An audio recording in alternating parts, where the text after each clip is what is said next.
No.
reconvene open session. Would everyone please rise for pledge of allegiance and a moment of silence. I pledge allegiance to the flag of the United States of America and to the republic for which it stands, one nation, under God, indivisible, with liberty and justice for all.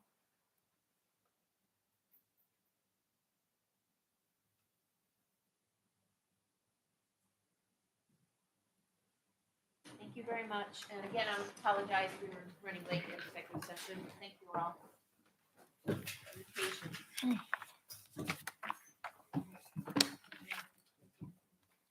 I recommend that minutes relating to the privacy of students and their records, approval of home instruction requests remain sealed. So moved. Second. There's been a motion and a second to recommend the minutes relating to the privacy of students and their records remain sealed. Those in favor? Any nays? Refusal or abstentions? That was unanimous. Thank you very much.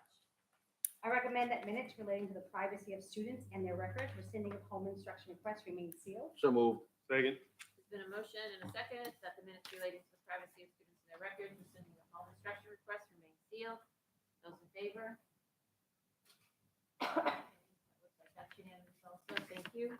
I recommend that minutes pertaining to collective bargaining, NEA certified staff negotiation update remain sealed until such time as an agreement has been reached. So moved. Second. Thank you. There's been a motion and a second that minutes pertaining to the collective bargaining, NEA certified staff negotiation update remain sealed until such a time as an agreement has been reached. Those in favor? Abstention? Abstain? Abstain. Okay, 2 abstentions. Thank you. Ms. Juicy, would you disclose our executive session votes, please? Sure.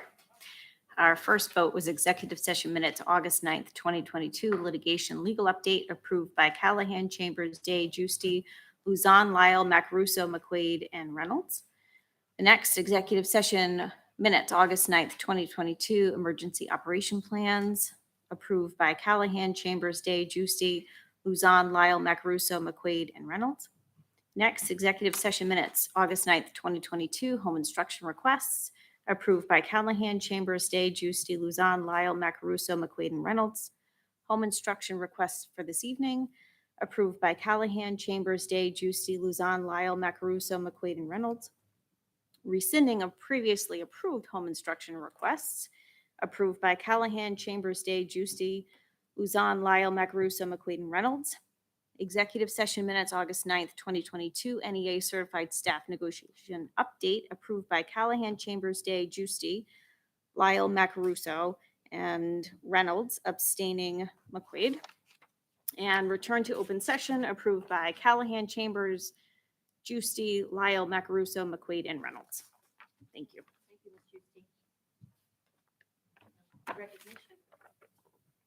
So I'm very excited this evening to begin our recognition with the Charahoe District Teacher of the Year, Danielle Bruno, who I see in the audience. So Danielle, if you'll give me a few moments of your time, I'd like to share some information about Danielle. So she was selected as our 2023 Teacher of the Year. She has been teaching for 13 years. She is currently teaching at Cala. In the classroom, Danielle is dedicated to doing whatever it takes to help motivate her students to reach their potential. She consistently inspires and models a growth mindset. She implements all necessary supports, accommodations, incentives, and encouragement to help our students reach the ultimate goal of learning and earning a high school diploma. She's a tireless advocate for all of her students and is always ready and willing to collaborate with, mentor, and assist her colleagues. She comes to work with a positive attitude, prepared to support our students however necessary. She has spearheaded multiple initiatives related to school improvement goals. She has facilitated book studies and guided an effort to create both statewide and national professional learning communities, which includes recruiting and engaging partners and setting up all of the logistics necessary to conduct productive and insightful meetings. She volunteers to attend conferences that shape the direction of school-wide improvement efforts. She is always excited and eager to collaborate on the dissemination of the new learning and our enhancement of the current opportunities we provide for our students. She is the quintessential lifelong learner, the very spirit that we try to instill in all of our students. She volunteers on advisory boards and is always willing to take on new learning.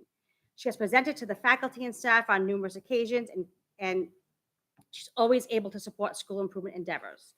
I ask that you join me in congratulating this year's 2023 Teacher of the Year, Danielle Bruno.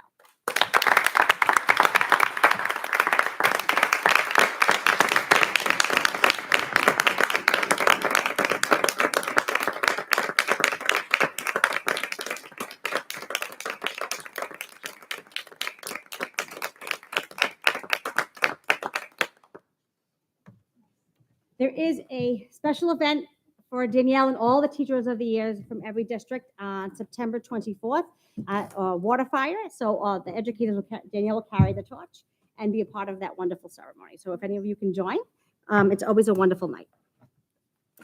I am also happy to announce that we have 2 Education Support Professionals of the Year. And I do see one in the audience. Do I see 2 or just one? I see Amanda Palmer. So Amanda Palmer. So Amanda, and if you'll indulge me, I have a few words for Amanda. Amanda has worked in our district since 2004. Amanda bleeds green, having been a Hope Valley student and a Charahoe graduate. She's always been a hard worker. As a child, she was raised on a working farm. She started her time in Charahoe as a custodian, and when a secretary position opened up, she applied. She remains an integral teammate at Richmond Elementary School. No matter how hectic it may get, she starts and ends each day with a smile. Every morning, she arrives to tackle whatever comes her way. She expertly and creatively finds a way to handle all situations. Throughout the day, she is a true problem solver. Her sense of humor and friendly nature make it easy to be in her presence. Students love to visit with her, and I ask that you join me in congratulating Amanda Palmer.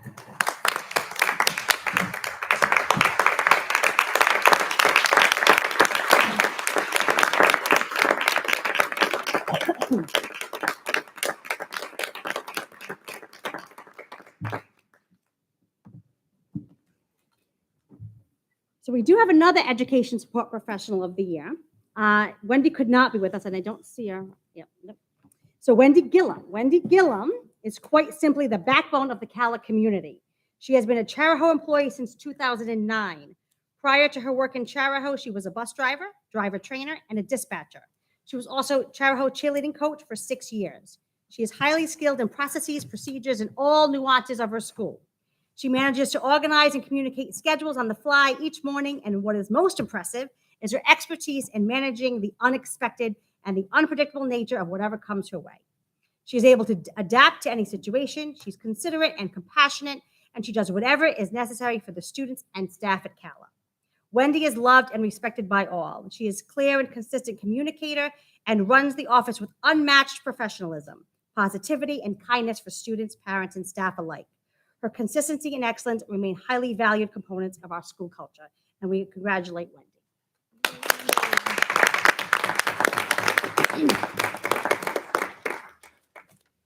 We also have nominees for these awards. So our distinguished educators for the nominees were Mark Carson and Suzanne Krause from the certified staff. And the other ESP nominees were Michelle Gauthier, Michelle Laurie, Patricia Moore, Jill Cuddy, and Sherry King. I would also like to recognize our choral director, Lynn Dowding, and students Virginia Keister, Reagan Clark, Rachel Lindelau, Lucy May, Maisie Datson, Sarah Wojcik, Catherine LeBlanc, Abigail Fadgen, Michaela McGovern, Josh Simone, and Norman Stanley for greeting staff with their beautiful voices at convocation. Yes. And we did have 3 students who supported tech, lighting, and production. That was Abigail O'Brien, Dylan Fisher, and Julianne Manley.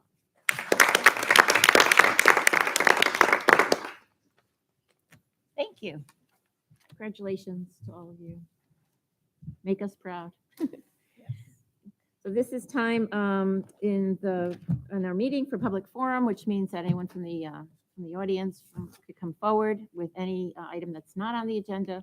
And please just come to the podium and state your name and ask your question or your comment.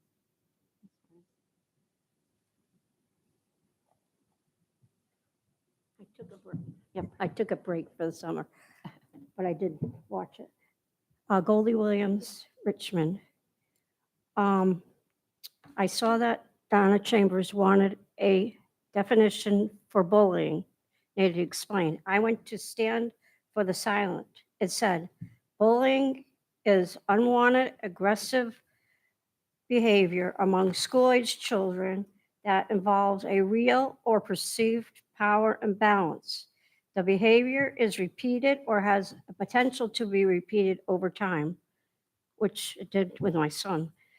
Bullying is making threats, spreading rumors, attacking someone physically or verbally, and excluding someone from a group on purpose, which happened to my son too.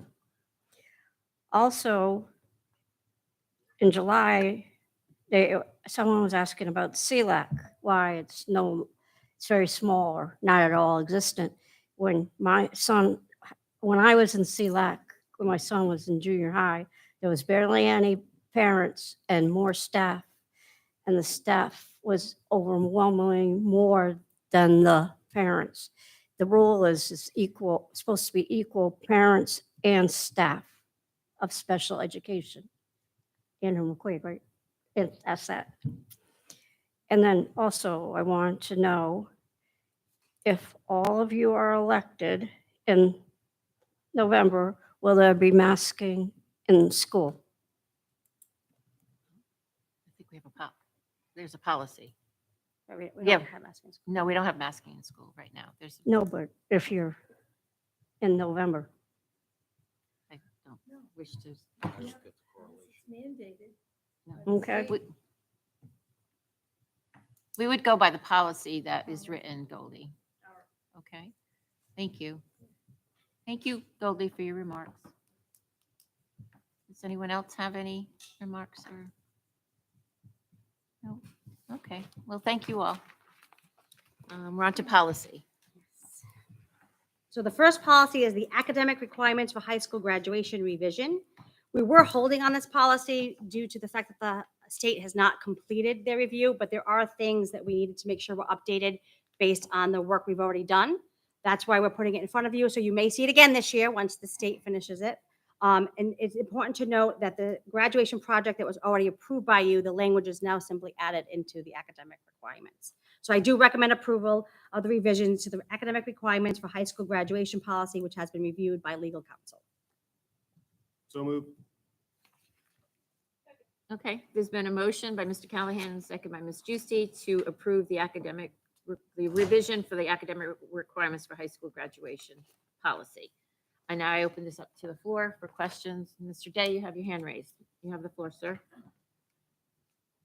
Jenny, you mentioned the state, I believe the state was supposed to kick in 2027. Is that When you say kick in, with their graduation policy? they were supposed to be ready for the opening of schools. Was it? Okay, I was just somewhat concerned that they're not going to come out and blow this thing all out of the water. No, I think a lot of the holdup comes with some of the concerns. They received the most feedback they've ever received from parents, public members, superintendents, and teachers based on some of the language, one being world language being required right now, as many of you know, throughout the state. Although they say there's not a teacher shortage in Rhode Island, there's a teacher prep shortage. The colleges are not turning out world language teachers, which means if everybody's going to require it, we would need so many teachers, and it would require additional staffing as well as budget impacts. So and it would also impact our CTE students who have direct pathways. So they're rethinking a lot of feedback, that being one of them. So that's some of the holdup. I almost had a heart attack when you said this Department of Education was actually listening to somebody. We'll see. They said that's why it's taking longer. Catherine and then Donna. So the addition of a graduation project. Can you tell me a little bit of your thinking about that? I assume that is in addition to the portfolio, or is that, and so Okay. if somebody I'm can gonna explain have that to me, Andy I come would up, but appreciate it. basically, there's still requirements from RIDE that the project, the portfolio, an exhibition, there are certain things you have to do. Mhm. So Andrea's going to explain what we've done and how it's different. Thank you. Yep. So you might remember last May, myself, along with a panel of students, presented, and this committee approved the graduation project. So again, thank you for that. That was student-led. We are really proud of that group of students and the work they did. We had also reached out to the Department of Ed prior to doing this work to make sure there wasn't going to be any major changes coming from the state, knowing that the regulations were up for renewal. And the feedback and advice that we received was continue in pursuit of the graduation project if that's something that your students and community is invested in, and we should be in good shape. So that's what we were told at the time. So we're not hearing any changes in terms of that as a requirement for graduation. Okay, so I apologize, and I think I was not at that particular meeting, so I apologize for playing a little bit of catch up. Tell me how this works in with the portfolio. Does Yep. it displace? Is it in addition to, in lieu of? Yep, so that's an excellent question. So you'll see noted in our policy specific years and classes that we note.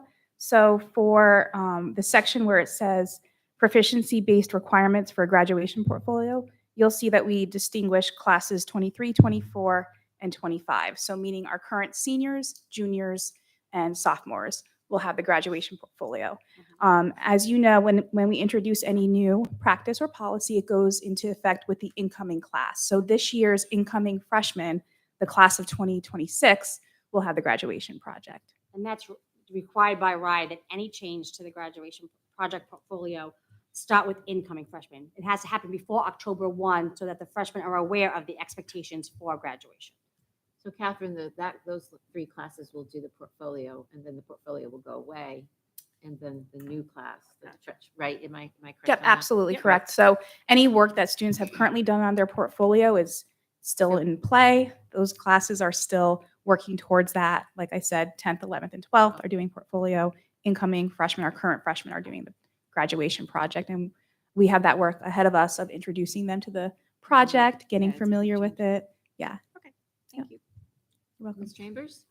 Yeah, I really like the graduation project. I think it's great, and I love the idea of involving the community and being career and college ready and all of those above. The portfolio was a good start to that, but I think this gets more in depth to what we're looking for in terms of preparation for graduation.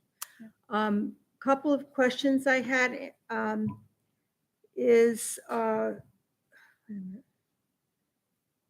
Does it summarize and present who are the children presenting their learning to? So I know you had, the portfolio was always a showcase. Yep. In some ways, but who are they presenting their learning to? Yep. So similar, we do have students have a accumulating event where they do a presentation in front of a panel as well, or in front of other faculty. It could be in front of other community members. That the specifics of what that presentation is going to look like are still in the works, but they will be presenting their learning in front of a panel of people, just similar to the portfolio, because we Okay. think that's a very important skill set for our students to be able to showcase all that they learned. And like you said, what we're excited about with the graduation project is that students are really, they find this meaningful. Their guiding question is, what inspires me? So they're going to be excited to talk about this. And we really want them showcasing all that they learned to a panel of people at the end of their senior year. And it really goes to our larger vision about re-engaging our whole community. So what I think what we Yeah. envision is that this is a way for all community members to be involved in this event, to see what our students can produce when they're graduating. from high I think school. it's great. Yeah. Now, I'm understanding that this is the existing incoming freshman class that will be required to do this. Correct. Okay, and I assume because you do your job so well, Adria. Oh, thank you, Donna. They've been counseled as to what their expectations are, because this is a lot of work, and it's going to require a lot of planning on the student's part and a lot of thinking on the Yeah. student's part. Absolutely. So that's the work we have ahead of us. We've Yeah. already shared the handbook with students. That was part of some of their summer study expectation, was to become familiar with the handbook, to learn about it. And then we're going to be presenting the expectations of the graduation project in their advisories. So we're going to be doing this with them more personalized in their advisories and sharing the expectations. A lot of this work for our 9th graders doesn't really start until the beginning of their 11th grade year. So Ninth grade year. yeah, so it starts with our incoming 9th graders, but in terms of producing the work, a lot of that starts when they're upperclassmen. So right now it's really learning about the project, getting to know all the components, starting to think about what direction they might want to head in, and know what's coming for them as they become upperclassmen. I'm excited about it. And please share as it evolves, please share with us what the kids are doing. I went to several of the portfolio presentations, showcases, and I'd love to see this. I'd love to know what the children are inspired to do. Absolutely. Okay, great. Thank Will you. do. Yeah. Ms. McQuaid and then Mr. Luzon. Ms. McQuaid, you have the floor. I do have a question related to the language, students with significant disabilities not participating in the Rhode Island alternate assessment system may require accommodations to the graduation project. Does significant disabilities tie back to a definition, or would it more appropriately read either students with disabilities not participating, or quite simply students not participating in the Rhode Island alternate assessment system? So I We asked Dr. suppose that's Fillon to an pull that definition up for us. so you could prepare. I did. I was, as we were talking earlier, I was looking on the RIDE website. I don't see anything specific to that would prohibit them from participating or either except getting additional accommodations. So we could change that language Yes, without a concern. So Do you want to share the language that you? yeah, so and does either Andrea or Dr. Camilla or Jean, do you have a preference between students with disabilities versus just students not participating in the Rhode Island alternate assessment system?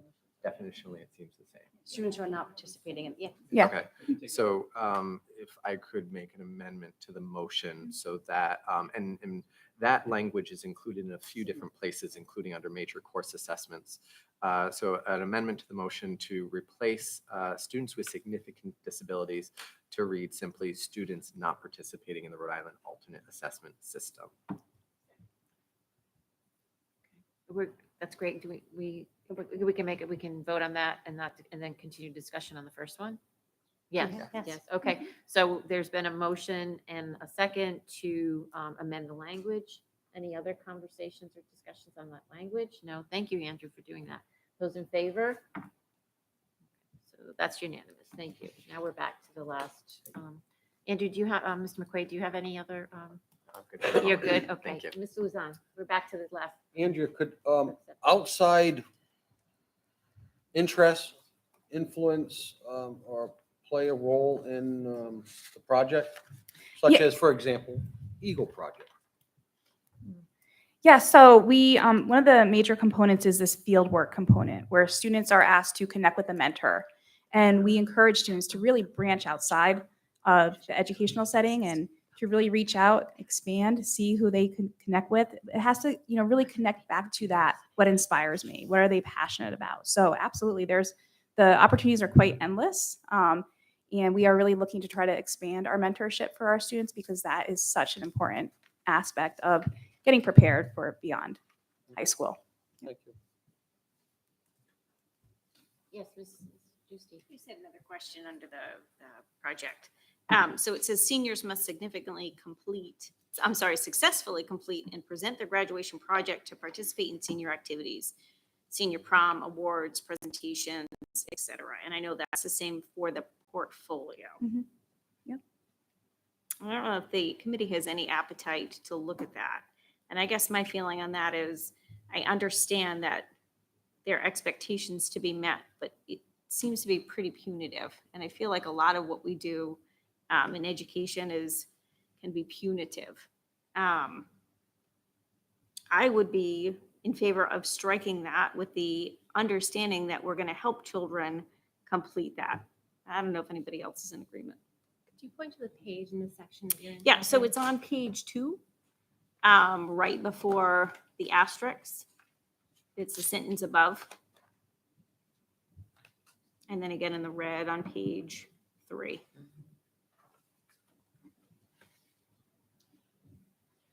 Did you want me to respond to, I think the thinking behind that, or? Sure. Okay. So I believe in, this was written before my tenure at the high school. But my understanding is that the expectation here was to ensure that students, met this as a graduation requirement expectation and to ensure that they were ready before senior week and some of those important events that do take place towards the end of the school year so that they were presenting on time and ready. That's just, I believe, some of the thinking that went into this at the time. Ms. Reynolds? Andrea, can you tell me how many kids perhaps did not complete the portfolio? Like an on excellent average, question. perhaps? Yeah, I don't want to misquote Okay. inaccurate data, so I don't want to just give you a random number, but it Understand that. is a very small percentage that do not pass. There's a lot of, I do need to let you know, because I think what you bring up is a very relevant point, making sure that our students have proactive supports, and that is not punitive in nature. Our intent is to be more proactive in nature. So there are a series of supports we put in place. In fact, one of them, we work closely with all district leaders and our leadership team, myself, Director Auth, and Ms. Bradanini. We meet with students who are at risk of possibly not meeting their portfolio expectations. We start meeting with them early on towards the beginning of first semester to start proactively intervening if we're seeing that they're at risk. And we have team meetings with those students, with the school counselors, with the parents to really work to get them on track. So that's one of the supportive, some of the supports we put in place for students who we can already see could be at risk based on their number of items already in the portfolio and seeing that they may be far behind. Similarly, if a student is really struggling with the presentation aspect, we have accommodated that and done a smaller setting, if you will. And there are certain types of accommodations we would put in place for students who might have significant disabilities or moderate to mild disabilities. There's absolutely supports that we would put in place. We don't, we want to see our students be successful and meet with success. Our goal is not to punish. We want to see them cross the stage, and it's definitely a team effort. And for some students, it's a team effort all the way to the end of June. Others, it's earlier. But we try to start this work early on so that they can enjoy their senior year and not be struggling throughout. Okay, so we have a lot of, one more. You want to follow up? I will follow up. So let me just be clear. You're very supportive. And I think if a child gets to this point, it shouldn't be a surprise to them or their families or anybody else that they haven't met this benchmark. So I don't want it to come across that I think you're anything less than supportive. That has been my experience the whole way through with my two children who have attended the high school. Thank So you, I Catherine. appreciate that. I just wanted to take a look at that language. I understand. So Lisa, then Donna. Yeah, and then Karen, did you have yours? I think I'm good. Okay, good. I'll circle back. Okay, Ms. Macruso? Thank you. You're welcome. So Catherine, I think this is a really important conversation. It's not something I had considered until you brought it up just now. But now that you have, I'm thinking about Dr. Arati when he came to speak to us and the lessons that we as a committee were supposed to learn from his presentation around Sandy Hook. And I'm thinking about the importance of reintegrating our students and them not being socially isolated and all kind of that domain of the student that we're all deeply committed to as well. And does something like does this language signal that if you're not completing the graduation portfolio, if despite all the proactive and best efforts, that is not something you can achieve, then we want to isolate you from these other community and milestones such as prom and picnic and awards and presentations. And I think the answer is no, we don't want to do that, right? That if you're not able to succeed at this time in this way academically, come still be part of your senior class, come still be part of this community. And what we learned from Dr. Arati and what you had arranged for us in that presentation was that the precursors to some of those incidents have been social isolation. And one thing happens and one barrier falls and then one door closes until the student is completely isolated from the school community. So all that is coming to me because of what you're talking about. And I think we do need to think through what the intent of this particular phrase is. And is that really what we would want to do? That if a student does not complete and present their graduation portfolio, do we in fact want to disinvite them from all other senior activities? So I think, my answer right now is, well, no, we wouldn't. And especially with the data coming out of COVID and our mental health crisis and trying to come back together as a community. So I do want to talk about that more. And I don't know, Andrea, if you feel, given that this language is necessary. Do you need this here? Yeah, I mean, this is, the first it's been brought to my attention as well. So it gives me, I want to pause and kind of think about that a little bit more, to be quite honest with you. I think maybe some language about some of the proactive supports. I don't know if that would fit within here, within this policy. And I also have to look to think a little bit about how it would relate to the graduation project as well, and really kind of wrap my brain around that. I'd like to put some thought. So if the committee wants to, because it will come back, and if RIDE doesn't get back to, let's say, by the end of December, we could put it on our agenda again and have another look at it, because I don't disagree with you, Catherine. I know exactly what you're trying to say, and I think Andrew and I've had these conversations, and as someone who's worked with our students around who were at risk, we contracted with them, right? So like they're meeting, the students who met with me, they're making sure that they're getting certain things done, they're on track, therefore they're moving along. But I do think we could be clearer to ensure that it doesn't necessarily find a student who is working towards that goal outside of one of those events. So I think there's ways we can balance that, but I'm thinking if we approve the changes tonight, we probably can have more conversations at school improvement teams as well, which is a good forum to bring that kind of conversation back to, because that's our leading governing group at the school level. I'd love to be able to bring this back to my school improvement team, get the input from students themselves and teachers, parents. So I just have to add my 2 cents into this. I never saw that as punitive. I think these are privileges. And I think that the support that you're setting up for these kids along the way to help guide them is enough to suggest that they have to be on track. They have to do the things they need to do in a timely way, even no matter what the capability of the student is.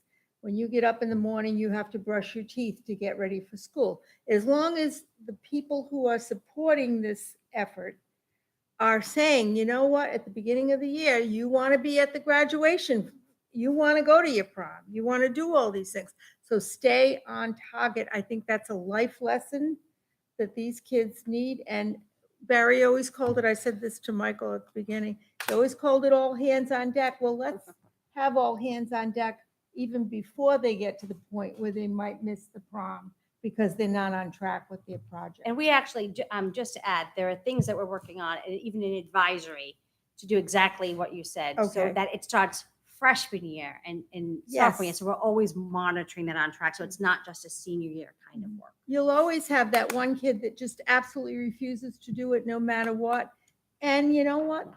There are privileges that are taken away for not doing what you're supposed to be doing. So I'm okay with this. I think it's a great idea to revisit it once the state puts all their And it's, I think the state's an requirements on it. important- Yeah. But Yeah, I it's- think, bringing it forward to our department heads, our school improvement team, those are important steps as well. Yeah. Mr. Callahan, you had your hand. Chair, I'm gonna, it sounds like we're gonna take another look at this. There's been some great suggestions.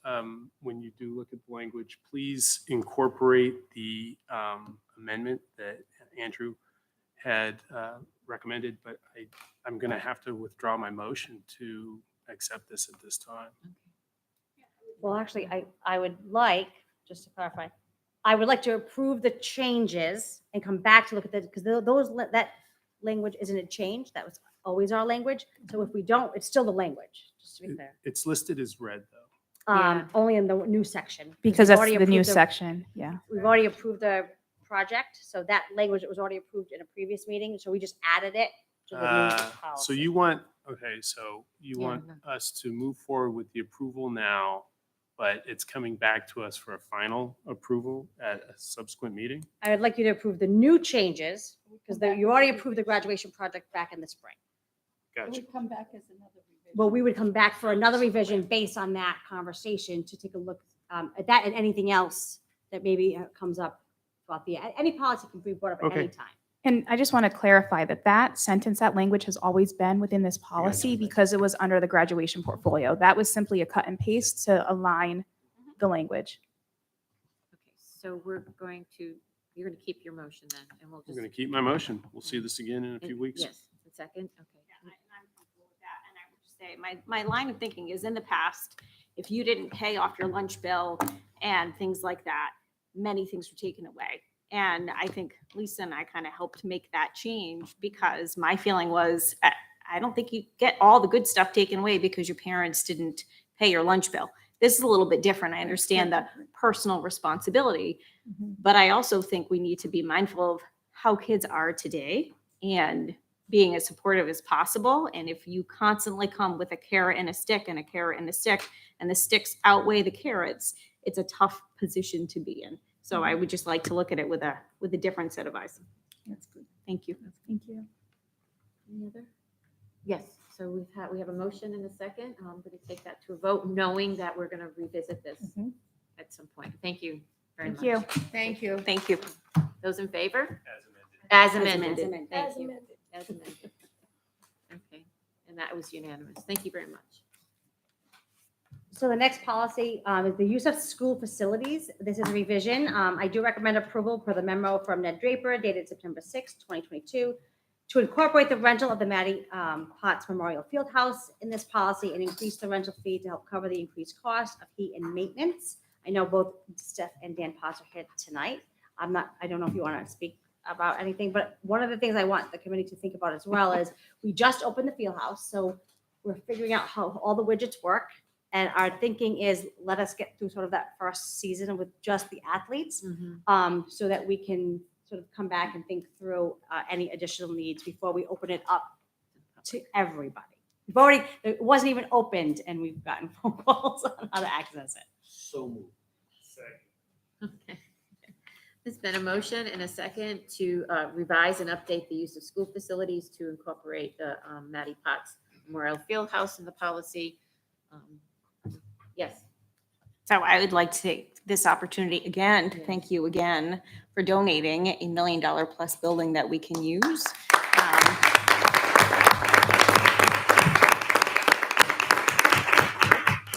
I understand there are those in the community who are looking at the fact that, yes, there is a cost to this district to continue to operate this building. Shouldn't be lost on the community and fiscally minded members of our community, though this is $1 million plus building that has been given to us and has significantly upgraded our campus and our ability to host sporting events and community events. So thank you. Thank you very much. Mr. Day, and then Ms. Okay, I got you guys. Okay, Mr. Day. My understanding that, yes, there will be a cost, but we also have had a cost, a running cost every year with Porta Johns, which were, after a couple hours, were usually pretty gross.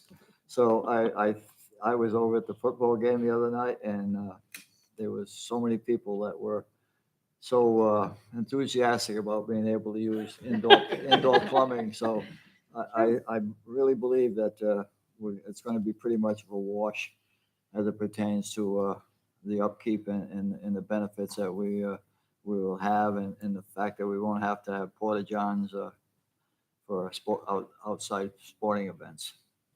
Thank you, Mr. Day.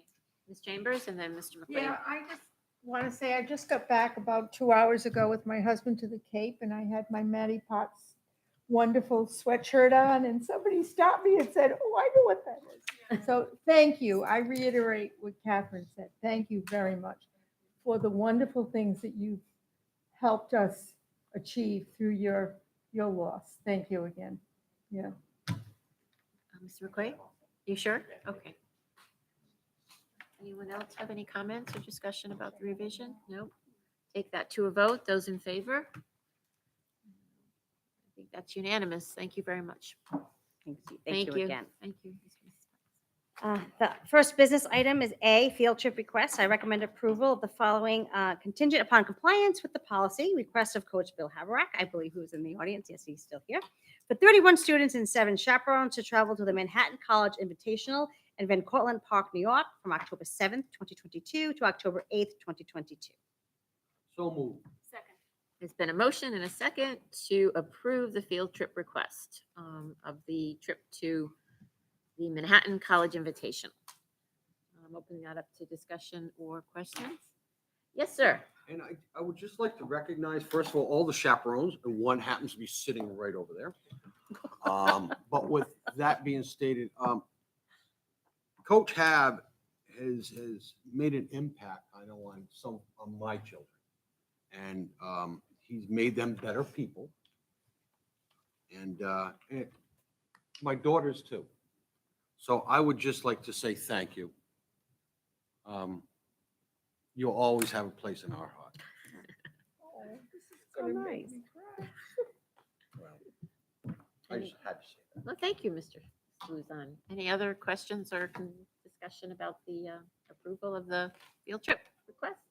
I just want to say thank you to Coach Hab and to congratulate you on your induction into Rhode Island Interscholastic You League. did recognize the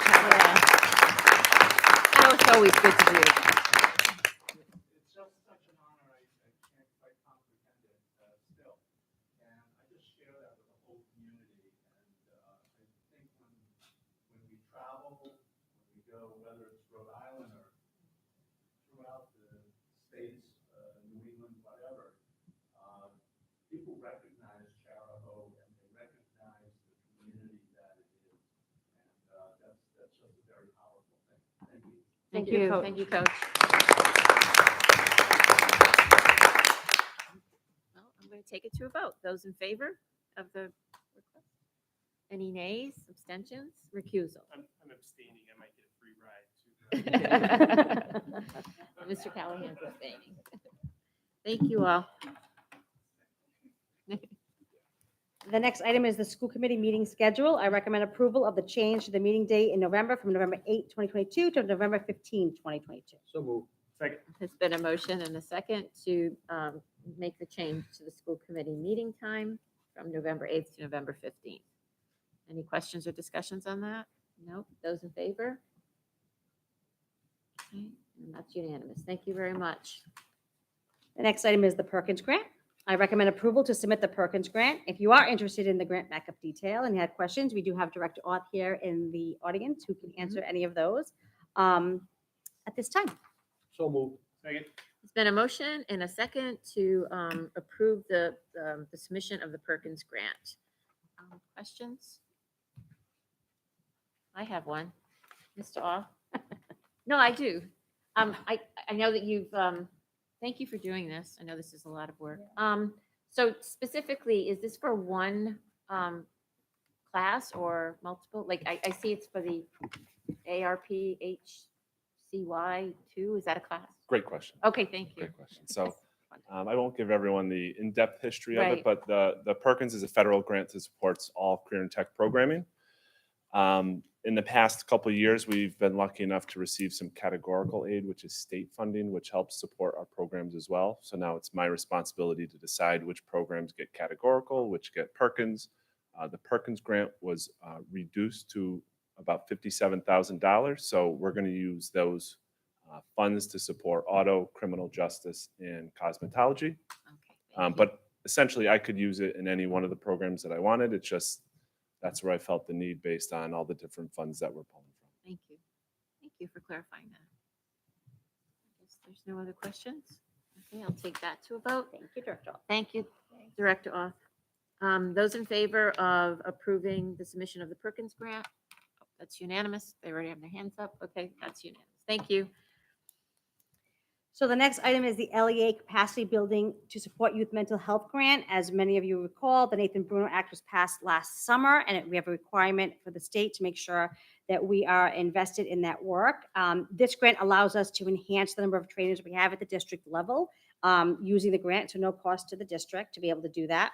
So the Rhode Island Department of Education, through a partnership with the Rhode Island Department of Health, offered this to support districts in this work for youth mental health first aid and teen mental health first aid training. There was a total of $1 million to support local efforts. Katie Karakosian, who is in the audience today, is also available to help answer any questions. I recommend approval of the submission of this grant to RIDE in partnership with RIDO in the amount of $45,953.87. So moved. Second. There's been a motion and a second to approve the request for aid for the building capacity to support youth mental health and the amount of $45,953.87.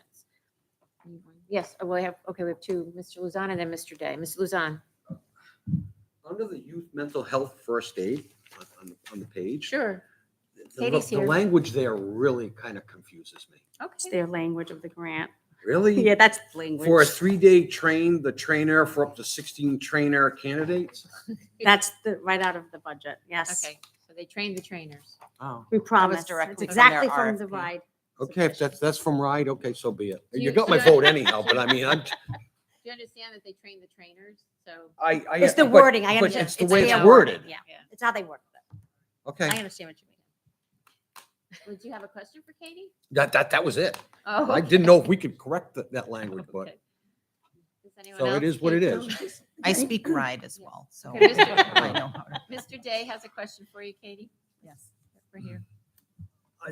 I see the training is planned, which it makes me a little nervous for the state, for fall of this year. I'm more interested, and if the state has a date where this program will go forward, because we can't procrastinate and just drag this on to the point where we're going to June of 2023 before this money gets spent. So I'd like to have some assurance that this thing is going to go forward in an expedient manner, and this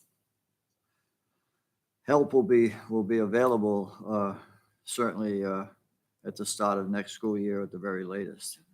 So we actually already started this work last spring as part of the compliance with the Department of Ed. RIDE offered it up free for all districts for the first year.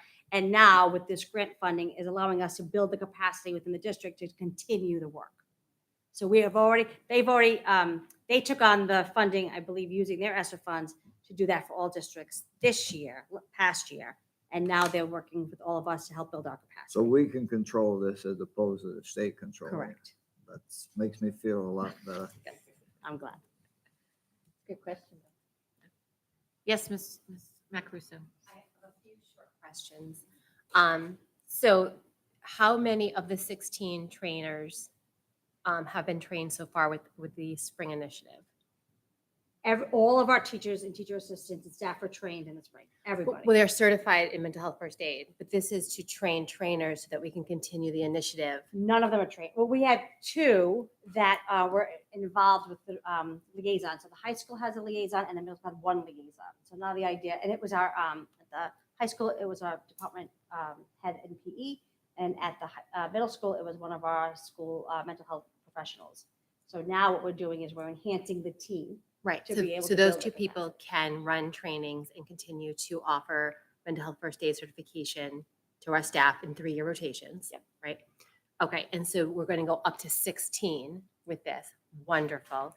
And have you identified the rest of the staff that are interested, the other 14 individuals who will become trainers for the Yeah, district? there's actually a lot of people interested. Great. CALA included, so it's the majority of the main campus, and then the work from our school psychologists. For the students, it's 6 through 12, but for the staff, all staff have to be trained. And we have a chart with all of the kind of long lists that we're thinking of and have reached out and certainly know that we have at least 16 that would be interested in continuing. Okay, that's great. So we have rolled this out 5 or 6 years ago with the SAMHSA grant at URI. I'm one of the instructors for URI. It has been enormously successful and a financial win for higher education to do the train the trainer, because that certification, if it's the same, which it should be, that is indefinite so long as they're teaching 3 times a year, right? So this, in terms of an investment for our district in perpetuity, will actually cost us less and less and less, and increase the mental health literacy of our district more and more and more for really the cost of $23.95 for the manual. Right. Excellent. Really, really good. So definitely has my support. I have a question. No, Gina, very quickly, you had said that it's a 6 to 12 mandate or 6 For to- student curriculum. For student curriculum, are they going to expand it to the other levels? you think? Not, I think the level of the work, they haven't talked about it Okay, being okay. younger, but for the staff get trained. With the stuff. And, Okay. Only because Yes, go ahead. I won't be here Yeah. in a couple of months. So Go well, I just for get it. this out there too.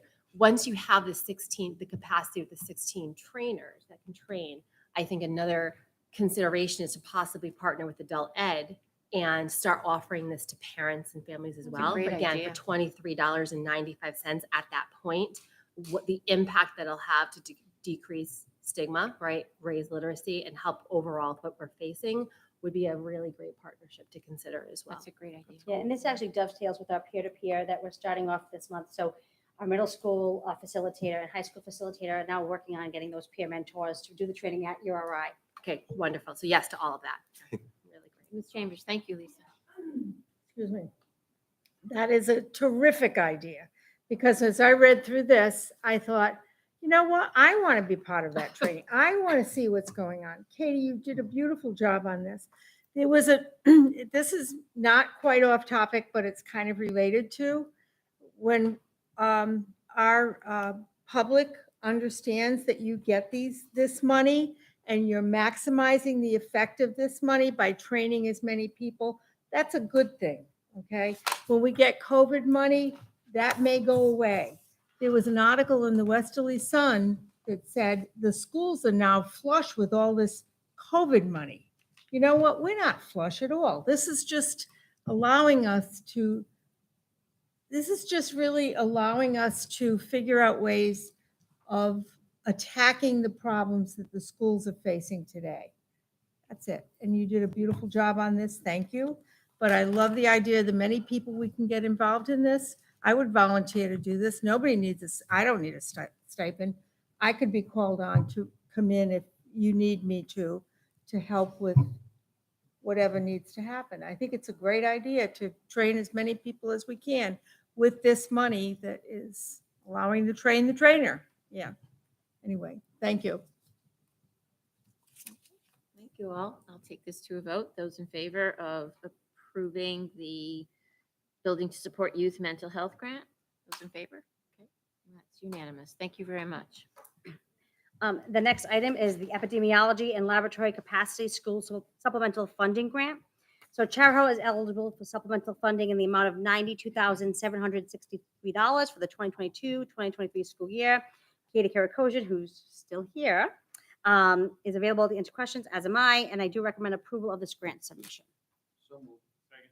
There's been a motion and a second to approve the school supplemental funding grant, the ELC school supplemental funding grant, in the amount of $92,762.61. Okay, open this one up to conversation or discussion. No, any clarification? No questions? Okay, I'll take it to a vote. Those in favor? Okay. Thank you. That was unanimous. Thank you, Katie. Oh, you're still here. Thank you. Thank you, Katie. The next item is the commitment of the FY22 funds. I recommend that you commit retroactively till June 30th, 2022. The funds noted on the memo from Ned Draper dated August 30th, 2022. So moved. Second. Those, there's been a motion and a second to commit F22 funds as stated in the letter that we received in our packet. Any questions on these? No, I guess not. No clue. Okay, those in favor? Okay, that's unanimous. Thank you very much. So our next item is the blue light station upgrades. Per the memo from Ned, stated September 2nd, 2022, Ned's done a lot of writing this month.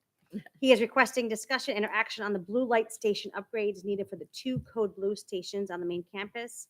And it's my understanding that the blue lights were put in, I want to say about 5 years ago, approximately, and they haven't been used. But to say that, they're there for emergency purposes. So the while I understand there's of course money in the upgrades, which necessarily wasn't understood, they notified us that in order for the blue lights to continue, we would have to upgrade them. They would go offline, if you will, because they are moving to an upgraded 5G service from 3G. Yeah, it's 4G or 5G, but yes. So to be able to keep them, we would have to upgrade them or they wouldn't work. And now, like I said, I think, while I know some people realize that they have not been utilized, again, they're there for emergency purposes and there's nothing close by if someone would come into distress. So there's not like there's action that could be happening at night. So I wanted the committee to have a conversation about our next steps with the blue lights. But I wanted you to understand that I do feel that while I understand it wasn't anticipated, that we should think about upgrading them. Any motion to, okay, yes, Brian? Is this, you've made the recommendation or you want us to discuss? Discuss it. Yeah. I wanted to bring, because it's not something we were aware of. It came to Fair our enough. attention Yeah. over the summer we can that they were going to go offline and that the company I said got you. we Yeah. had to upgrade. So we'll open it to discussion and then we'll I'm- make a motion if we need to. Yeah, go ahead. Well, I was gonna say, I'll make a- Okay. Okay, thank you. Okay. motion to upgrade, you approve the motion, the $14,000. I'll second that motion. Thank you. There's been a motion and a second. Okay. Now we can open up for discussion. Yeah, so, Oh, I'm sorry. sorry, I forget. I thought I was first. Yeah, so I don't have a problem supporting this. It's not a huge amount. And I guess my motivation in supporting it is we have students on campus that, it's not just a high school, right? So we have a middle school, and there's young students there also in that, I think that kind of pre-K up at the front, I forget what that is. But so there's likely to be a large number of students who don't have access to cell phones yet. And so this is, one device that's already there. I'd like to support upgrading it. Catherine?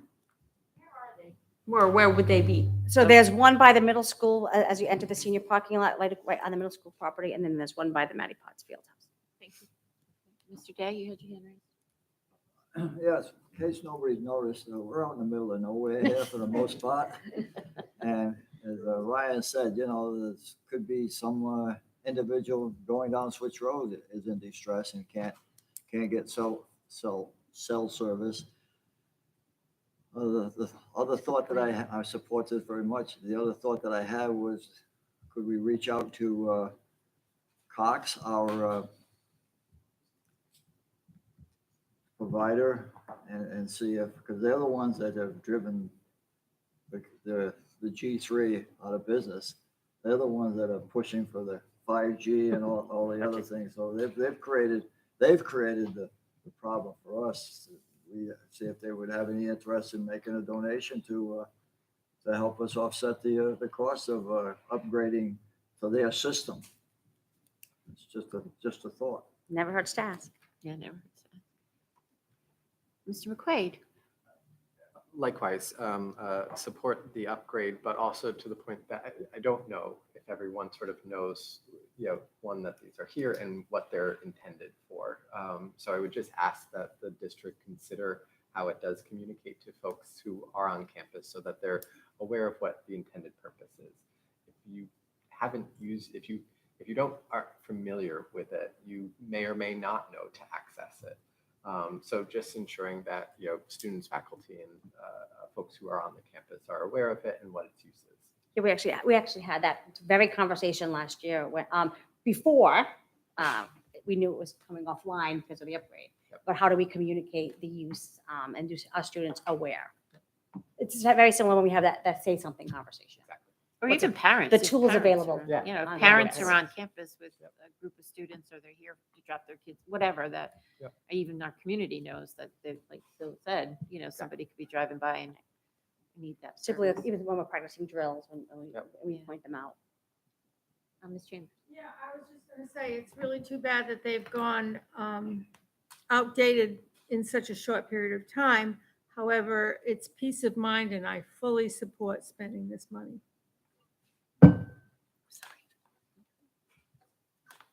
Thank you very much. So I'm going to take that to a vote for those in favor of approving the upgrades to the blue light stations. Okay, and that looks like that's unanimous. Thank you very much. Okay, the last business item is the United States Federal Emergency Management Agency, the FEMA grant opportunities. I recommend approval of the submission of the grant application to FEMA per the memo from Ned Draper dated August 12th, 2022. So moved. There's been a motion and a second to approve the submission of the grant applications to FEMA per memo from Mr. Draper. I'm opening this up to questions or anybody? No? It's pretty straightforward if you've looked at it. Thank you, Mr. Draper, for doing this. Okay, those in favor? Okay, that was unanimous. Thank you. We're into consent agenda items. You want to pull A1 and A2? Thank you, Mr. Luzon. Okay, any other? No? Okay. Madam Chair, Yes, seeing sir. there is none, I'd like to recognize, before I move the remainder, the donation, which was new today, from Lisa, Christopher, and Michael Ritchie of $500 to the Barry J. Ritchie Library. Thank you very much, Ritchie family. And at this moment, I'd like to move the remainder of the consent agenda items. I second it. Okay, there's been a motion and a second to approve the consent agenda items. Those in favor? No? Okay, that was unanimous. Thank you very much. Now the minutes. Madam Chair, Yes, at this sir. moment, I'd like to make a motion to approve A1, executive session minutes of August 9th, 2022, approval of executive session minutes of July 12th, 2022, minutes not sealed. It's been a motion and a second to approve the executive session minutes of July 12th, 2022, minutes not sealed. Those in favor? Oh, any discussion first? I'm sorry, on the minutes? Any questions? Nope, I'm sorry. Those in favor? Okay. Any nays, recusals, or abstentions? Nope. Okay, thank you. Okay, Madam Chair, at this moment, I'd like to make a motion to approve A2, regular session minutes of August 9th, 2022. There's been a motion and a second to approve the regular session minutes of August 9th, 2022. Again, is there any discussion, questions, or amendments to those minutes? Nope. Those in favor? Any nays, recusals, abstentions? Nope, that was unanimous too. Thank you. Okay, now on to reports from Madam Superintendent. So at this time, there are no subcommittee reports. We have a school opening update. We've had a rather smooth school opening. Our year is off to a great start. I'm very pleased with the strength of our instruction, as I am with the student engagement in all lessons. We have shared a welcome back flyer with all our families and with information regarding busing, our annual report, the school calendar, school bell times, student handbooks, as well as meal information and how to receive school messenger texts. We are going to be hosting a curriculum town hall on Thursday, October 6th, prior to the high school open house. There will be a brief presentation that will provide an overview of our current work, as well as the planning for the year ahead. We will share ways parents and the community can become active members of our school community, and there will be an opportunity for the attendees to ask questions about this work. The presentation and shared information will be posted on our website after the event is held. We had our kindergarten Jumpstart right before school started. That program occurred, and we received very positive feedback from parents, overwhelmingly positive feedback. One quote from a parent was, "This was such a wonderful idea. My child loved it. He couldn't stop talking about what he learned, and not only did it make him more excited to attend his new school, it also helped him understand expectations. I didn't know what to expect going into it, but I was very eager to enroll him when I saw the flyer, and I'm so happy he had this opportunity. This exceeded any expectations I could have had. The teachers were so kind and friendly, and as a parent, I also felt more at ease sending him to school." And many more like that came in. So we were very pleased to see that feedback. RIDE has shared its updated virtual learning guidance with us on Friday. They are different than the requirements in the past. You will recall we call it distance learning guidance before, virtual learning guidance, and they're matching it to the legislation that was passed in previous years. The plan is going to be worked on. It will come before school committee for approval, and then it will be approved by the Board of Regents per legislation before we could access any inclement weather days up to 5, according to the guidance we can utilize if the plan is approved. Our K enrollment numbers are to date. Ashway is at 33. We're up 2 students since August. Charlestown is up to 43, up 3 students since August. Hope Valley is at 44, up 1 student since August, and Richmond 71, up 2 students since August.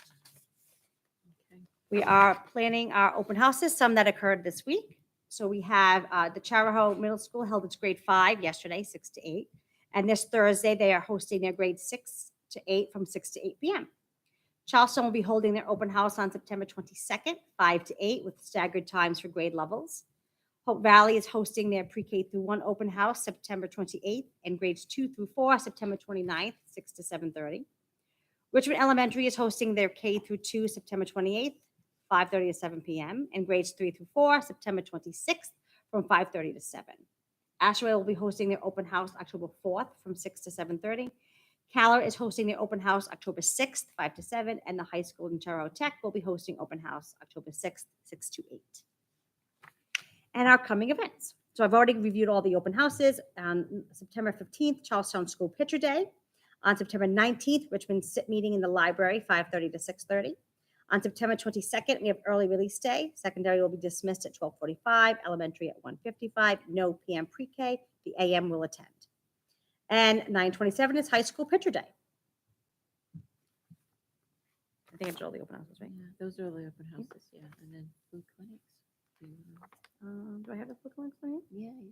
Well, maybe these, Oh, I'm sorry. yeah, I do. Yeah. Flu clinics, as a reminder, middle school Tuesday, October 4th from 4 to 7. Hope Valley School Thursday, October 6th from 4 to 7. Ashway School Tuesday, October 11th from 4 to 7. Richmond School Tuesday, October 18th from 4 to 7.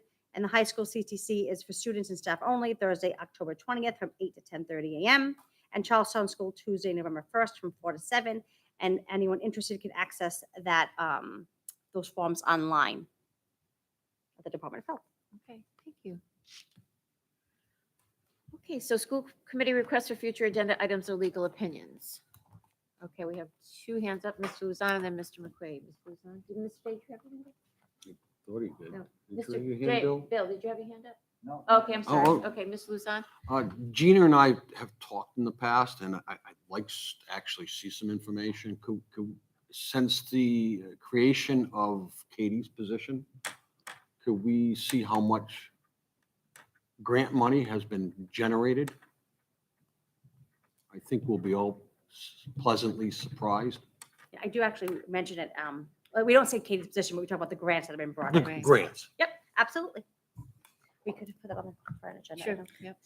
Thank you. Just a question, is she full-time No. now? No. No, still part-time. Oh, my God. Andrew? Could we discuss Ned's memo to Gina dated September 13th, 2022? I thought that would contain some really important information that was worth having discussion about. And we'll have more information once we get the tri-town vote too. Absolutely. Okay, thank you. The tri-town, vote on the tri-town enrollment. Yeah, try time. Anybody else? No? Okay, so. Madam Chair? Yes, sir. I hand it over to Mr. Callahan. Make a motion to adjourn. Second. Those in favor? Have at it. Thank you. We're adjourned. I knew you'd Thank enjoy you that. all. It's a good meeting. Yeah,